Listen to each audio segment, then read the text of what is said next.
Una iglesia gozosamente comprometida. Hemos visto en cada uno de los estudios que hemos realizado que en realidad los filipenses han sido una iglesia no solo gozosa, sino que también han sido comprometida, ya que han asumido la responsabilidad y el compromiso de la causa de Cristo. En este caso, Pablo comienza con un versículo clave en el verso número 1 del capítulo número 3, recordándole algunas cosas a los filipenses, y dice: por lo demás, hermanos míos, gozaos en el Señor. Ese es el punto clave. Gócense, hermanos, porque ustedes están sirviendo fielmente a nuestro Señor Jesucristo. Hay un himno que a mí me encanta bastante y que el Señor puso en mi corazón cuando llegué al templo, que hace alusión perfectamente al tema que queremos tratar en esta noche. Dice el himno 365, las dos primeras estrofas: consagrarme todo entero, alma, vida y corazón, es el íntimo deseo que hoy me anima, buen Señor. Y miren lo siguiente: heme aquí, Señor, a tus plantas hoy, pues a ti consagrar quiero todo lo que soy. Hermano, si ese es tu deseo, el Espíritu Santo te va a hablar a través de lo que vamos a compartir en esta noche. Una vida cimentada en Cristo. Eso es lo que vamos a ver. Una vida cimentada a Cristo. Y fíjense cómo inicia el apóstol Pablo, exhortando a los hermanos, animándoles a que se sigan gozando en eso que ellos han venido haciendo desde el principio, cuando le dijo: ustedes son participantes conmigo de la gracia, desde el primer día hasta ahora, desde el primer día en que se convirtieron hasta el momento actual en que el apóstol Pablo le estaba hablando a los filipenses. Pero la segunda parte de ese verso dice: a mí, dice Pablo, a mí no me es molesto escribiros las mismas cosas, y para vosotros es seguro. Respecto a este verso, la segunda parte de este verso es una gran disyuntiva. Algunos dicen que Pablo posiblemente se estaría refiriendo a una carta que él había escrito previamente. Otros dicen que podría referirse a la carta de Gálatas, donde básicamente trata algunas cosas muy similar a la que vamos a ver acá. Y algunos dicen que este capítulo 3 es un fragmento aparte, es una carta aparte que el apóstol Pablo escribió. Un dato, eso lo pongo a su disposición para que ustedes mismos lo estudien, pero para mí no es tan relevante. Lo que sí es relevante es lo que Pablo está diciendo: a mí no me es molesto escribir las mismas cosas, y para vosotros es seguro. Hermanos, nosotros no podemos cansarnos de escuchar las mismas cosas. ¿Y a qué nos referimos con las mismas cosas?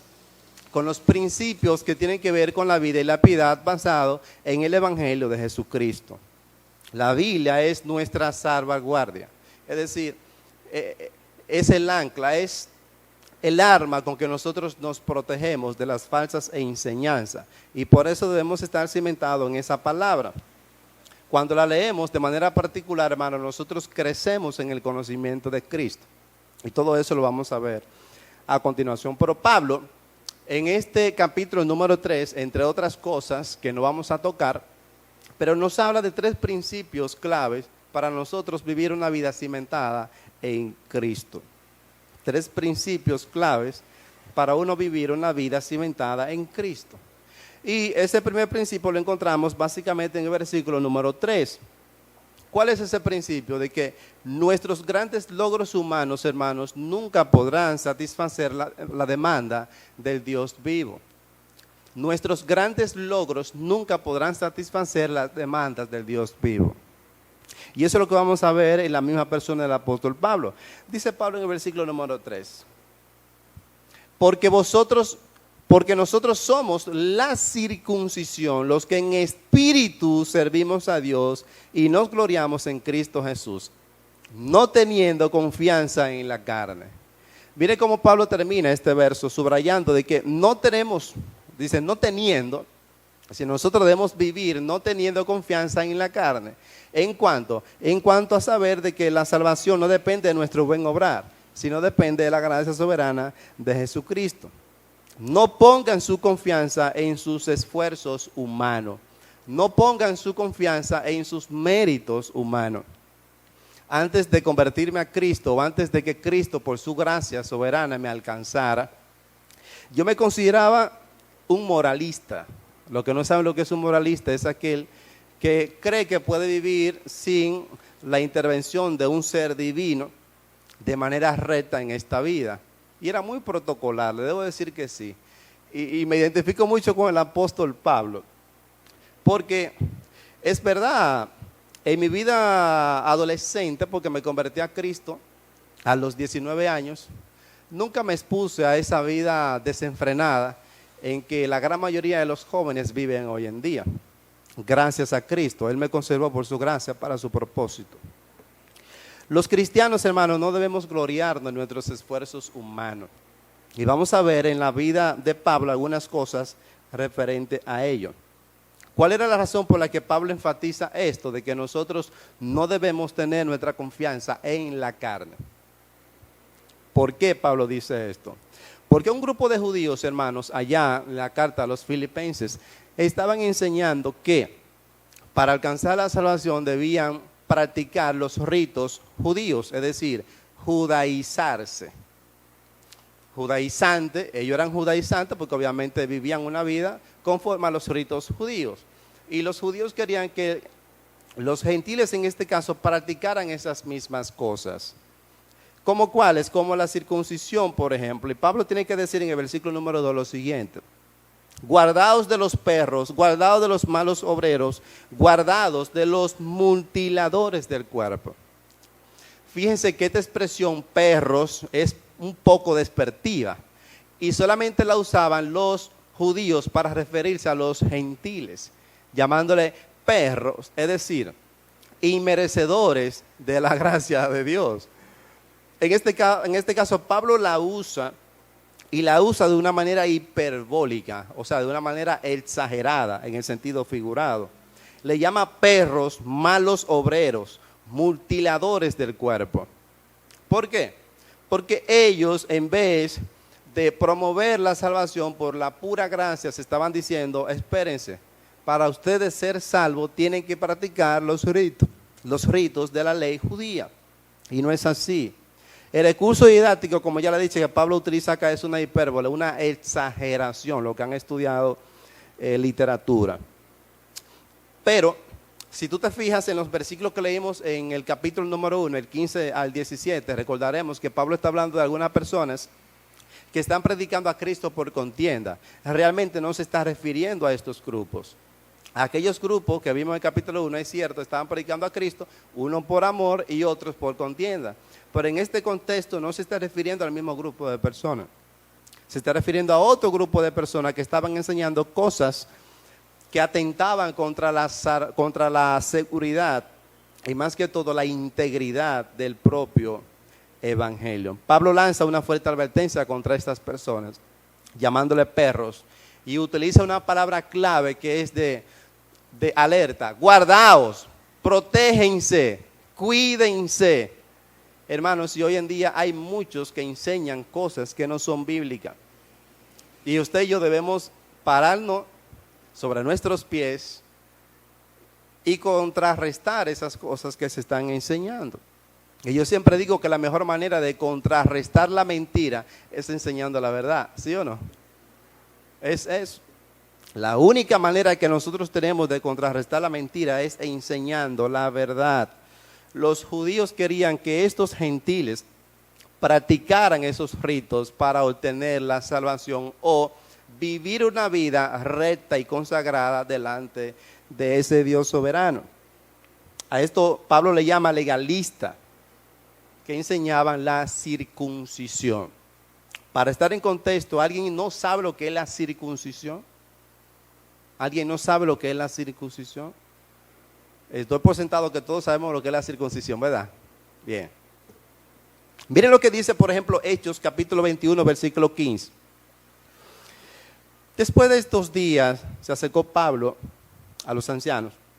Después de estos días, hechos ya los preparativos, subimos a Jerusalén y vinieron también con nosotros de Cesarea algunos de los discípulos, trayendo consigo a uno llamado Mnasón de Chipre, discípulo antiguo, con quien nos hospedábamos.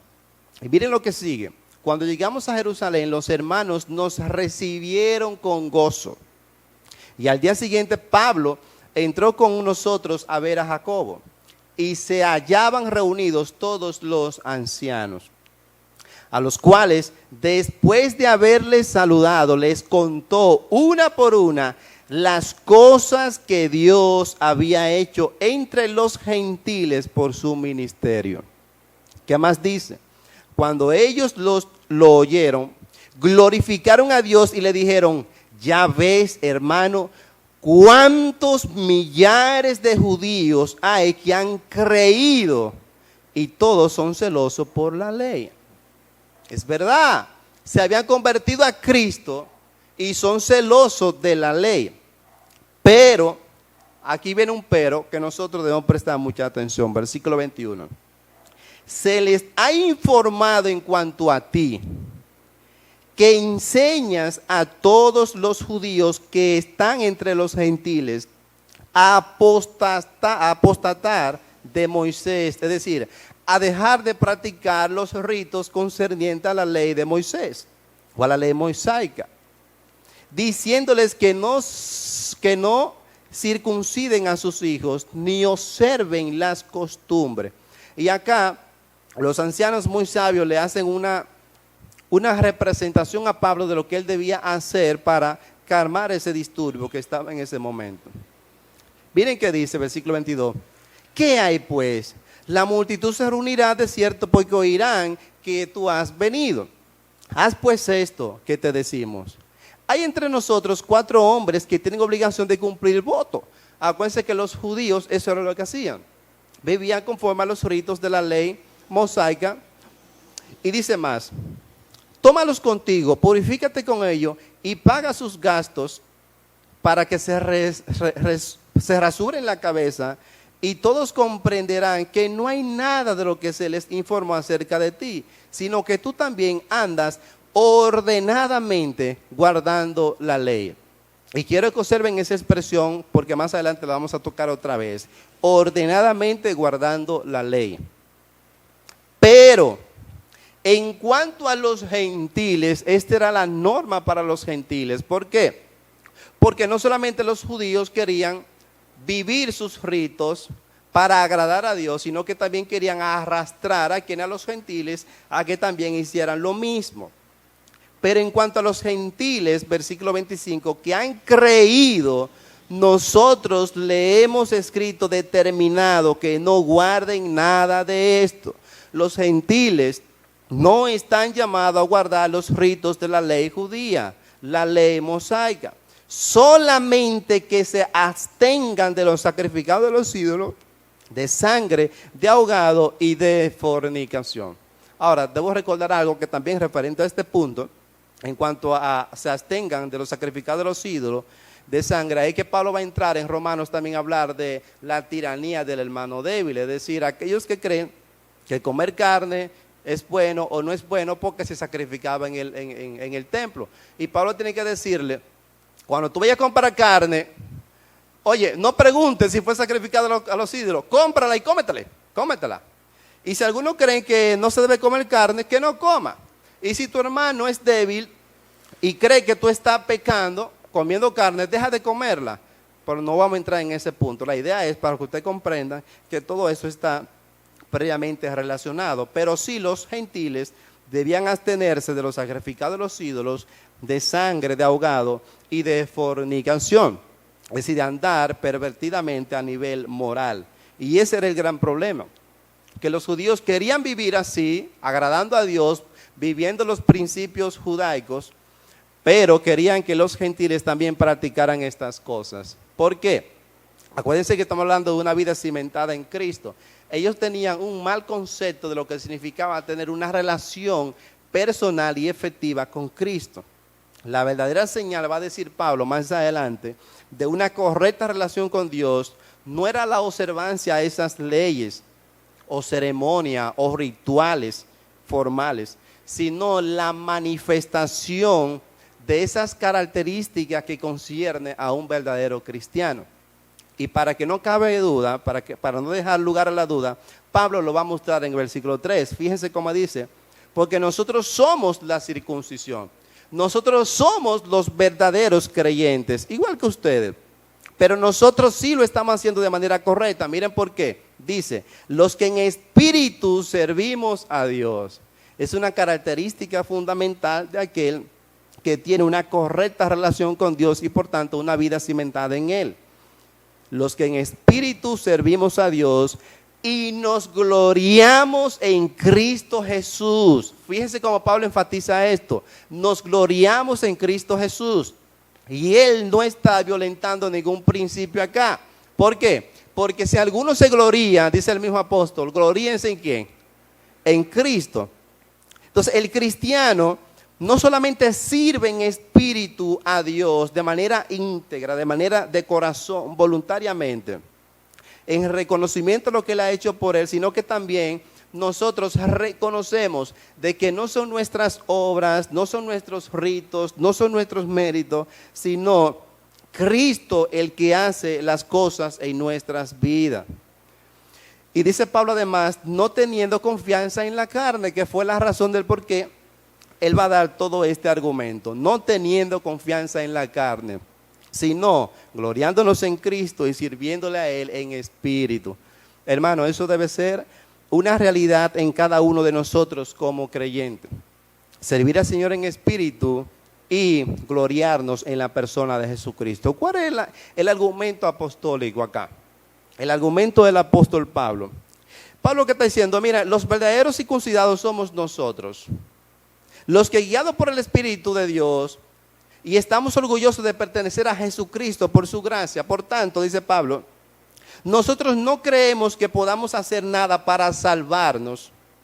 Si la salvación dependiera de la circuncisión, dice Pablo, si la salvación dependiera de la circuncisión o de guardar los ritos judaicos, yo podría sentirme más orgulloso que cualquiera de ustedes. ¿Por qué?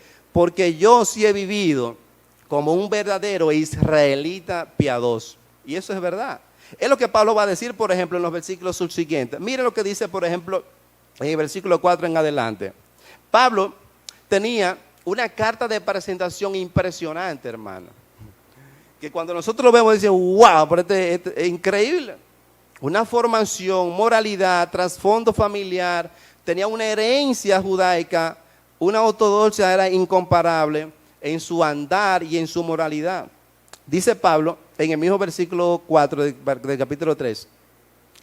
Yo tengo también de qué confiar en la carne, dice el apóstol Pablo. Si alguno piensa que tiene de qué confiar en la carne, yo más, dice Pablo.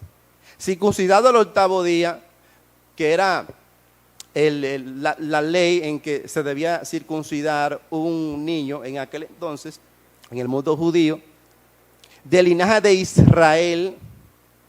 Acuérdense del linaje de Israel, de donde provino el Mesías.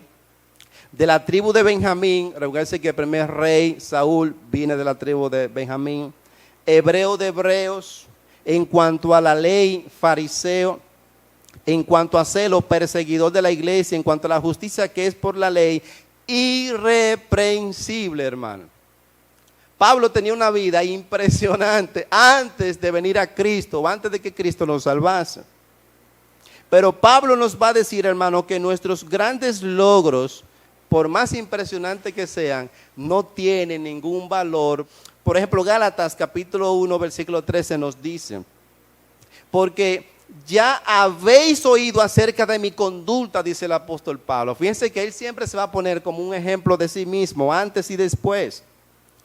Ustedes saben y han oído acerca de mi conducta en otro tiempo en el judaísmo, que perseguía, oigan, sobremanera a la iglesia de Dios y la asolaba, la azotaba, la perseguía. Y en el judaísmo aventajaba a muchos. Hermano, el apóstol Pablo era un fiel conocedor de los principios judaicos. Conocía las leyes judías. Por eso es que el apóstol Pablo es el gran misionero, el gran predicador. Porque él se entregó a conocer la ley judía y también las cosas, los principios que Cristo mismo nos enseñó. En el judaísmo aventajaba a muchos de mis contemporáneos en mi nación, siendo mucho más celoso de las tradiciones de mis padres. Aunque ustedes saben que su papá, sus padres no se quedaron directamente allá, sino en las afueras de Palestina, pero básicamente ellos vivieron una vida consagrada a la ley judía. Pero todo lo contrario, Pablo, en vez de creer de que sus grandes logros eran un incentivo para él justificarse delante de Dios, él dice, nada de eso importa, nada de eso sirve, nada de eso me permite a mí obtener una correcta relación eterna y terrenal con mi Dios. ¿Por qué? Porque su salvación no estaba cimentada en lo que él era y en lo que él hacía, sino en la gracia soberana de Cristo. Por eso que él constantemente habla de la gracia de Cristo. Por ejemplo, en Efesios 2:8 él dice que no somos salvos ¿por qué? Por gracia, sino que somos salvados por gracia, por medio de la fe, y esto no es de nosotros, pues es un don de Dios. Y más adelante en Corintios tiene que decir, por su gracia, es decir, la gracia de Dios, soy lo que soy. Y su gracia no ha sido en vano para conmigo. Es la gracia de Cristo, hermano, lo que le da sentido a nuestra existencia. Y por esa verdad nosotros debemos vivir una vida consagrada a Él, entendiendo de que nuestros méritos no sirven de nada. Por más que tengamos grandes carreras universitarias, por más que seamos grandes profesionales, excelentes padres, buenos hijos, hermano, no sirve de nada si nosotros no vivimos conforme a la gracia que Cristo ha derramado en nosotros. Nuestras vidas deben estar cimentadas a Él. ¿Por qué entonces Pablo dice todo esto de que nada de esto sirve para alcanzar la salvación y para vivir una vida digna del estándar de Dios? ¿Por qué? Bueno, hermano, porque lo que exigía Dios en cuanto a la salvación del hombre, como usted y yo sabemos, era algo capaz o igual a su propia semejanza. Igual a su propia semejanza. Él no se basó de métodos humanos, él no se basó de métodos angelicales, él no se basó de métodos terrenales, él se basó en un medio eficaz conforme a las esferas espiritual que él mismo tenía. ¿A qué me estoy refiriendo, hermanos? Veamos Filipenses capítulo 3, versículo 9. Dice Pablo, y ser hallado en él, no teniendo mi propia justicia. Dijimos que no debemos confiar en la justicia humana. Y ser hallado en él, no teniendo mi propia justicia, que es por la ley, sino la ley que es por la fe de Cristo. Cristo es el único, hermano, el único medio igualitario a Dios. Pero fíjense que el mismo Señor Jesús dijo, yo y el Padre uno, somos uno. Y cuando dice que Él se humanó, es que Él era Dios eternamente y para siempre, y se encarnó y entró a la esfera terrenal y vivir como uno, como tú y como yo, como un ser humano cualquiera. Pero diferente un aspecto, ¿en cuál, hermano? Sin pecado, sin pecado.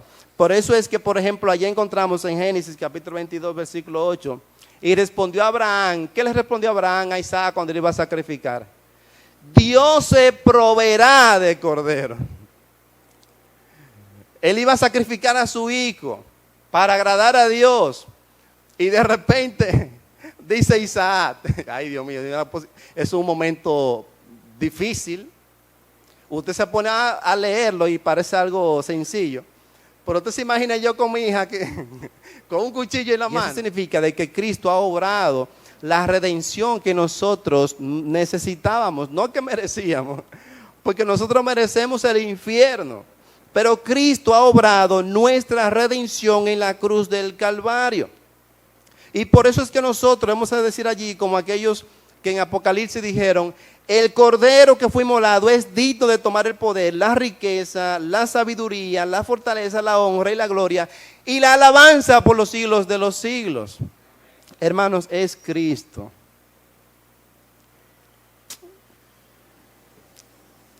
Y me llegan las palabras del apóstol Pablo. No me es molesto, hermano, decirle las mismas cosas que ustedes saben. ¿Saben por qué? porque es la palabra de Dios la que nos va a santificar. Miren, un hermano me dijo, Carlos, ¿y por qué cuando tú predicas usa verso tras verso, verso tras verso? Y yo, mira, la razón por la que yo hago esto es porque yo prefiero que sea más de Dios y menos de mí. El que transforma al hombre es la palabra de Dios, no mis argumentos, hermanos.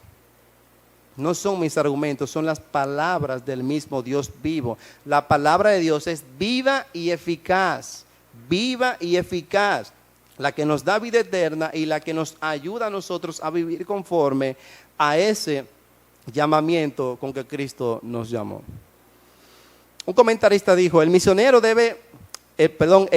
sabe que ha sido redimido en base a los méritos de Cristo en la cruz y que ningún logro, puede proporcionarle las bendiciones espirituales que Dios en su gracia tiene reservada. Y dice, el cristiano depende de la gracia y el poder de Dios para la tarea que tiene por delante.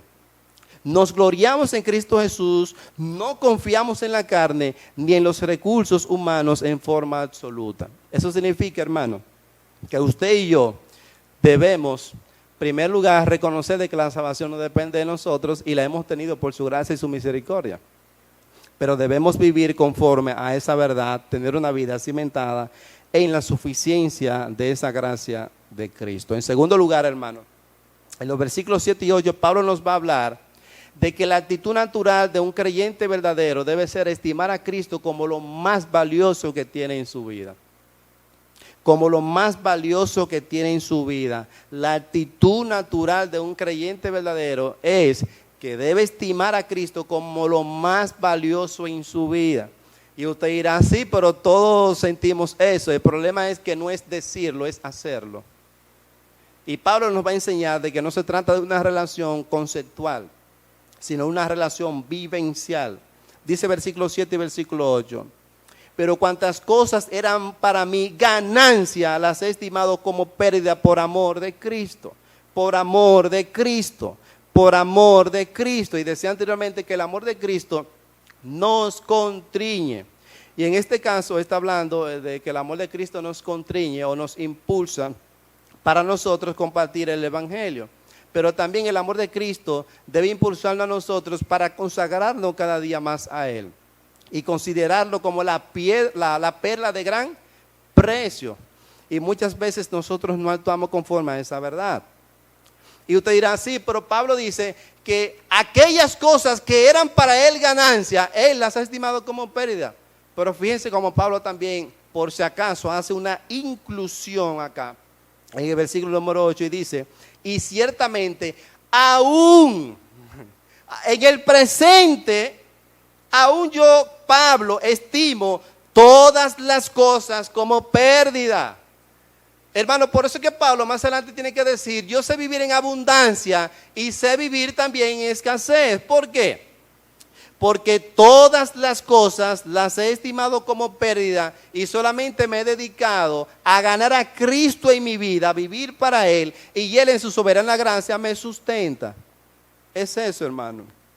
¿Por qué, Pablo, tú estimas estas cosas como pérdida? Si tú ves, por ejemplo, el versículo número 3, la parte B, dice Pablo, por la excelencia del conocimiento de Cristo Jesús. Hermano, la meta de un verdadero cristiano debe ser conocer cada día más a Cristo. Recuérdense que nuestra relación con Dios comenzó cuando Él, por su soberana gracia, nos alcanzó. Dice Juan, el evangelista, y esta es la vida eterna, que te conozcan a quién, a ti, el único Dios verdadero, y a quién más, y a Jesucristo a quien has enviado. En el mismo instante en que nosotros aceptamos a Cristo, cuando Él ilumina nuestro entendimiento a través de su Santo Espíritu para que le aceptemos, en ese mismo momento comienza una relación de gracia entre el Dios soberano y nosotros. Y Pablo, más adelante va a tener que decir uno de los escritores que nuestra relación es con el Padre, con el Hijo y también con todos los demás hermanos. Por la excelencia del conocimiento de Cristo. Y tal parece de que muchas veces nosotros no queremos conocer más de ese precioso Jesús, hermano. Jesús es precioso. Pues no me refiero a ese Jesús, no, sino a este Jesús. Aunque Jesús es buen mozo. por la excelencia del conocimiento de Cristo, mi Señor, por amor del cual lo he perdido todo y lo tengo por basura para ganar a Cristo. En mi tiempo cuando yo ingresé a la universidad a estudiar administración de empresas, que fue la primera carrera que comenzamos a estudiar, estábamos compartiendo en un grupo de jóvenes que privaban intelectuales, y a veces yo salía con una de mis palabras rebuscadas porque siempre me mantenía creando un repertorio lexical. Y le digo yo a ella, oye, todo lo que tú estás diciendo es basofia. Y eso parece una palabra, eso es lindo, basofia, wow. Hay muchas gracias. Y yo, ay Dios, ¿lo entendió? Basofia es lo mismo que basura, hermano. Ojo, yo no era cristiano en ese momento. Pero el lenguaje literario, el lenguaje figurado era una de las armas que yo usaba para vengarme. Hoy no la uso, hermano. Hoy no la uso, prefiero ser frontal y literal. Porque yo estimo todas estas cosas como basofia, como basura, para ganar a Cristo. Y ahí viene la palabra. Entonces significa que yo pierdo la salvación o pierdo mi relación con Cristo. Eso no es lo que está diciendo el verso. Eso no es lo que está diciendo el verso. Para ganar a Cristo, para conocer a Cristo, para vivir constantemente anclado en sus principios divinos. Yo quiero cada día conocer más de ese Cristo que me salvó por su gracia. Y aquí, hermano, como le dije anteriormente, no se trata de tener un cúmulo de conocimiento respecto a Cristo. Que dónde nació Cristo, que cómo era su adolescencia, de cómo era su... No se trata de eso, hermano. Se trata más bien de tener una actitud vivencial todos los días. Una relación estrecha con Él. ¿Tú sabes cuándo yo sé si tú tienes una relación estrecha con Cristo? Si tú me dices a mí cuántas horas te pasaste este día inquiriendo en su palabra. No tengo tiempo, Carlos. ¿Tú sabes cuándo yo sé que tú tienes una relación con Cristo? Cuando tú estás orando fervientemente donde nadie te ve, hermano. Porque es muy fácil orar desde aquí. Hermano, no lo digo para gloriarme, pero yo le decía a Simón, a mí se me compuja el corazón cuando yo sé que yo voy a enseñar. ¿Por qué, hermano? Porque nosotros somos portadores de las verdades celestiales. Y nosotros debemos tener mucho cuidado con lo que estamos enseñando. Mi deseo es conocer a Cristo y mostrar al mundo a Cristo, no solamente a nivel de conocimiento, expresarlo, sino también en mi propia vida. Hay un coro que nosotros aprendimos en un campamento. Y dice, quiero ser como Cristo, imitarle quiero a Él. Seguir firme tras sus huellas en cada paso al caminar. Que el mundo pueda ver que Jesucristo me ha cambiado. Que cuido mis palabras al momento de hablar. Ahora yo no uso el lenguaje figurado para decirle tú eres una basofia. No. Lo uso para edificar. Entonces, eso es lo que Pablo nos está diciendo a nosotros. Debemos considerar a Cristo como lo más valioso en nuestras vidas. Tener un concepto de Él correcto, de que Él es nuestro Señor soberano y debemos vivir humanamente conforme a ese principio de su soberanía en nosotros. El conocimiento de Cristo por Pablo encierra no solamente una comprensión intelectual, sino también vivencial, como ya he dicho. Dice, por ejemplo, allá en Filipenses capítulo 3:10, otra vez, a fin de conocerle. A fin de conocerle, yo renuncio a todas estas cosas que son valiosas en mi vida, a fin de conocerle, a fin de conocerle. Nosotros no podemos nunca poner nuestras ocupaciones laborales por encima de esa búsqueda constante del conocimiento de Cristo. Ni el trabajo, ni nuestras relaciones con nuestros parientes, ni nuestras relaciones con nuestros amigos, ni nuestros hobbies, nada en absoluto. El fin del cristiano debe ser conocer cada día más a Cristo, hermano. Solamente cuando les conozcamos más podemos vivir realmente conforme a esa verdad, a fin de conocerle y el poder de su resurrección y la participación de sus padecimientos. Solamente un cristiano que está viviendo a Cristo en su vida de manera real y efectiva va a sufrir los padecimientos que Cristo padeció, en el sentido de que si al árbol verde le tiran piedra, ¿qué será el árbol seco? ¿Y cuál era la meta del apóstol Pablo? Ser semejante a él en su muerte. El propósito de Pablo era conocer a Cristo constantemente, vivir para él anclado en esa verdad. Y precisamente ese es el tercer principio que el apóstol Pablo nos va a enseñar acá en los versos número 12 y subsiguiente. Que es que como cristianos cuyas vidas están cimentadas en él, debemos procurar avanzar en la madurez espiritual. No es justo ni es correcto que un cristiano permanezca siendo niño a nivel espiritual. Que cada día, cuando tú hablas con esa persona, desconoce más de lo que son los primeros rudimentos de la palabra. Debemos crecer en conocimiento y madurez espiritual. Versículo 12 del capítulo 3.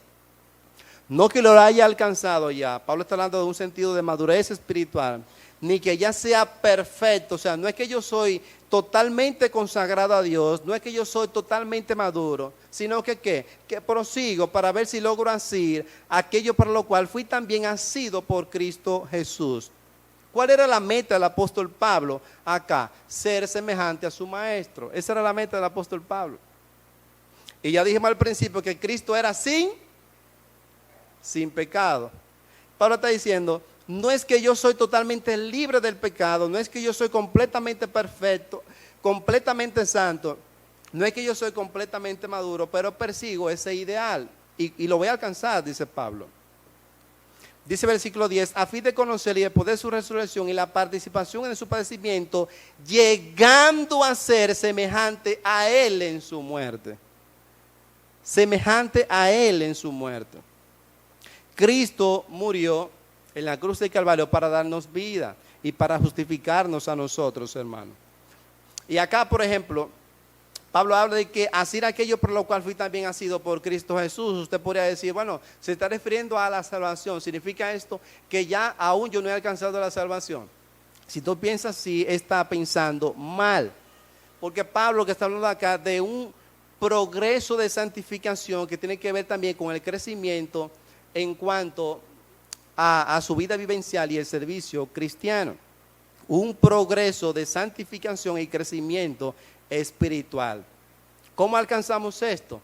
Pablo nos va a dejar dos palabras clave acá en estos versículos. Dice en primer lugar que no que lo haya alcanzado ya, nosotros debemos admitir, hermano, de que no somos suficientemente maduros todavía. No somos suficientemente santos en cuanto a la santificación progresiva. Por eso es que Pablo tuvo que decir previamente de que aún no hemos batallado hasta la sangre combatiendo contra el pecado. Porque muchas veces nos dejamos dominar por él. Y Pablo tiene que decir también de que debemos poner los ojos en Jesús, que es el autor y consumador de la fe. Y que esos pecados que hemos cometido en el pasado o nuestros grandes logros pasados no nos deben impedir a nosotros seguir avanzando en cuanto al propósito que Dios tiene para con nosotros, que es la santificación y el progreso en el crecimiento. ¿Para qué? Para vivir una vida servicial a Cristo. La vida cristiana, dijo alguien, no es un juego, es una carrera que exige la mejor o lo mejor que hay en nosotros como cristianos. Si usted está en esta carrera, y Pablo está hablando acá en el contexto de una carrera, evité mencionar todo esto porque ya lo conocemos bastante bien, pero todos nosotros tenemos un lugar en esta carrera espiritual acá en la esfera terrenal. Y Pablo dice de que nosotros no debemos vivir una vida fragmentada, es decir, en un momento del día o de la semana, del año, yo me consagro a las cosas espirituales, pero también debo tener mi mente ocupada en las cosas terrenales. Pablo dice de que todas nuestras cosas deben estar dominadas por los principios divinos, para que de esta manera nosotros podamos crecer y ser eficaces en cuanto al servicio a Él. Por ejemplo, Primera de Juan, capítulo 3:2, nos dice algo interesante en cuanto a la idea de ser semejante a Cristo. Amados, ahora somos hijos de Dios. ¿Usted es hijo de Dios, hermano? Ahora, o sea, es una realidad de que somos hijos de Dios. Mas a todos los que le recibieron, a los que creen en Él, le dio potestad ¿de qué? De ser hechos hijos de Dios. Ahora nosotros somos hijos de Dios y aún, mire cómo Pablo enfatiza, Juan, y aún no se ha manifestado, aún no hemos llegado a esa realidad de ¿qué? De lo que hemos de ser. ¿Y cómo seremos nosotros? Pero sabemos que cuando Él se manifieste, seremos semejantes a Él, porque le veremos como Él es. Seremos semejantes a Él en santificación. Seremos semejantes a Él, hermano, y eso es maravilloso. Tendremos un cuerpo glorificado que puede estar en la presencia del mismo Dios vivo. Ahora bien, Pablo, antes de terminar estos pasajes, nos va a dejar un gran desafío a nosotros. Porque es verdad, hermano, es verdad. Como dije al principio, de que debemos vivir una vida cimentada en Cristo, pero muchas veces es pura teoría en nosotros. Yo tengo una batalla muy grande. ¿Por qué? Porque yo intento, hermano, no enseñar nada que al menos en parte yo no haya practicado. Yo le confesaba el otro día, para mí es una gran batalla yo tener que pararme aquí y predicar la palabra de Dios, porque le he rehuido a eso realmente. Sin embargo, el Señor quiere soberanamente que su iglesia escuche lo que Él tiene para decir. Y muchas veces el Señor lo pone en tu corazón, no es en otro. Pablo tiene que poner un desafío a nosotros y nos dice ya en los versículos 16. Pero en aquello que hemos llegado, es verdad, no somos totalmente santos, no somos totalmente maduros espiritualmente, pero en aquello en que nosotros hemos alcanzado cierta madurez, cierto progreso en el Evangelio, sigamos una misma regla. Acuérdense que eso es lo que enseñamos en los versículos número 2, cuando hablamos de la unidad. Sigamos una misma regla, sintamos una misma cosa. De todos modos, dice Pablo, hasta donde hayamos progresado nosotros, sigamos andando ordenadamente en estos principios que nosotros hemos aprendido. Lo que nos enseña esta carta a nivel general es que debemos tener un gozo en la proclamación del Evangelio sirviendo a Dios. Y la pregunta que yo le hago, ¿nosotros realmente vamos a asumir ese desafío de ser un proclamador de la verdad de Dios, viviéndola realmente en nuestras vidas? Mira, para que no quede ninguna duda o sombra de duda, por así decirlo, Pablo nos dice en el versículo 1 del capítulo 4, y con esto voy a cerrar. Dice Pablo, ¿cuál es el propósito de todo esto? Así que, hermanos míos, amados y deseados, gozo y corona mía. Mira cómo dice Pablo, así que, hermanos míos, amados. Y le enseñaba en uno de los estudios que teníamos previamente, de cuando se utilizan estos dos términos, hermanos míos amados o hermanos amados, se está refiriendo a una relación muy íntima entre dos personas, una relación muy estrecha. Y Pablo dice, hermanos míos y deseados míos, gozo y corona mía. Te preguntan, ¿por qué Pablo dice que ellos son corona de Pablo y son su gozo? Porque acuérdense que Pablo fue el que lo alcanzó por la gracia de Cristo. Él fue el que le predicó a aquella mujer vendedora de púrpura, y el Espíritu Santo dice que puso atención en su corazón para que escuchara atentamente lo que Pablo estaba enseñando. Y de ese momento, ella, Lidia, aceptó a Cristo en su corazón o aceptó a Cristo en su vida. Y de este momento había una relación estrecha no solamente con Pablo, sino con los filipenses y también con nuestro Señor. Pero mira cuál es el llamado del apóstol Pablo. Estad así firmes en el Señor. Hermano, una vida cimentada a Cristo es aquella que vive firme en los principios que Cristo nos ha enseñado. ¿Y qué fue lo que vimos? Que nosotros debemos entender de que nuestros grandes logros nunca podrán justificarnos o nunca podrán satisfacer la demanda que Dios exige en cuanto a nuestra justificación eterna. Por contrario, debemos reconocer de que es Cristo en su gracia el que nos ha salvado, de que la actitud natural de un verdadero cristiano debe ser considerar a Cristo siempre como lo más valioso en su vida. Como lo más valioso en su vida, hermano. Que no se quede en mero entendimiento intelectual, que sea una realidad en tu vida. Y cuando tú comiences a estimar a Cristo como lo más valioso en tu vida, muchos, y ojalá que todos, van a comenzar a ver en ti ese cambio, porque van a ver a Cristo actuando, hermano. Las cosas que tú haces, las cosas que tú dices, lo que tú piensas no, porque los pensamientos los sabe el Señor, pero esa compasión, ese amor, todo lo justo, todo lo puro, todo lo amable, todo lo en lo que hay virtud, todo lo que es de gran nombre, tus pensamientos, si están en esto, van a ser manifiesto a todos y van a ver a Cristo reflejado en ti. Por tanto, tu actitud debe ser mostrar a Cristo como el más valioso en tu vida. Y en tercer lugar, entendimos que como cristiano, nuestra inclinación debe ser siempre buscar la madurez espiritual. Nosotros, hermano, no podemos quedarnos siendo enanos espirituales. Y te voy a decir la verdad. La gran mayoría de los muchachos, Sammy, Eliezer y compañía, tienen más conocimiento que yo en muchas cosas. Con algunos he hecho algunos ejercicios y saben más que yo de cosas. O sea, a mí me cuesta pensar, déjame ver. Y ellos te dicen la cosa literal. A mí me cuesta recordar muchas cosas. Yo procuro no saber tanto. Yo procuro que lo poco que sé, aplicarlo realmente a mi vida para que Cristo brilla en mi vida a través de lo que he practicado en Él.